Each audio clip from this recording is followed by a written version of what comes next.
Assalamualaikum warahmatullahi wabarakatuh. Perkenalkan, nama saya Risti Melani dengan NIM Dodo042293. Pada pertemuan 13 di mata kuliah Administrasi Pembangunan, judul PPT saya kali ini akan membahas tentang langkah-langkah dalam administrasi pembangunan dan analisis 9 langkah untuk menciptakan administrasi yang handal. Yang pertama, kita masuk ke pembahasan pertama, yaitu langkah-langkah dalam administrasi pembangunan. Yang pertama ada perencanaan. Perencanaan melibatkan identifikasi masalah, penentuan tujuan, pengumpulan data, analisis kebutuhan, dan penyusunan rencana aksi. Yang kedua, pengarahan sumber daya. Melibatkan alokasi sumber daya yang tersedia seperti anggaran, tenaga kerja, dan infrastruktur untuk mendukung pelaksanaan rencana pembangunan. Yang ketiga ada pelaksanaan. Pelaksanaan melibatkan implementasi rencana pembangunan termasuk pelaksanaan proyek, pengawasan, dan pemantauan kemajuan. Selanjutnya ada evaluasi. Evaluasi dilakukan untuk mengevaluasi efektivitas dan efisiensi dari kegiatan pembangunan yang telah dilaksanakan. Hasil evaluasi dapat digunakan untuk memperbaiki dan meningkatkan rencana pembangunan di masa depan. Selanjutnya ada pemantauan. Pemantauan terus dilakukan untuk memastikan bahwa kegiatan pembangunan berjalan sesuai dengan rencana. Pemantauan melibatkan pengumpulan data, analisis kemajuan, dan pengambilan tindakan korektif jika diperlukan. Selanjutnya ada pelaporan. Pelaporan melibatkan penyusunan laporan kemajuan, laporan keuangan, dan laporan evaluasi yang akan disampaikan kepada pihak terkait seperti pemerintah, masyarakat, dan lembaga donor.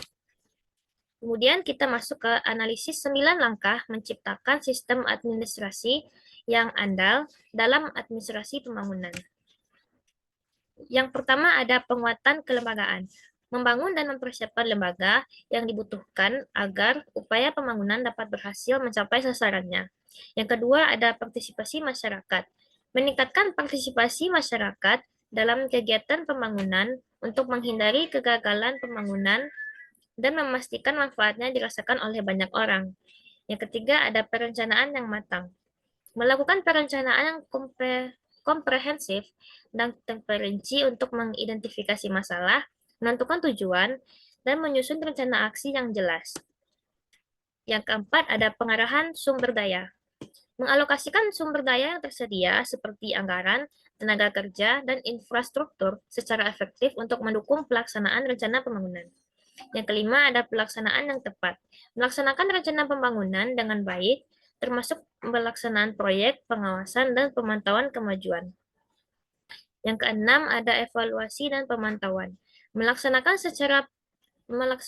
rencana pembangunan dengan baik, termasuk pelaksanaan proyek, pengawasan, dan pemantauan kemajuan.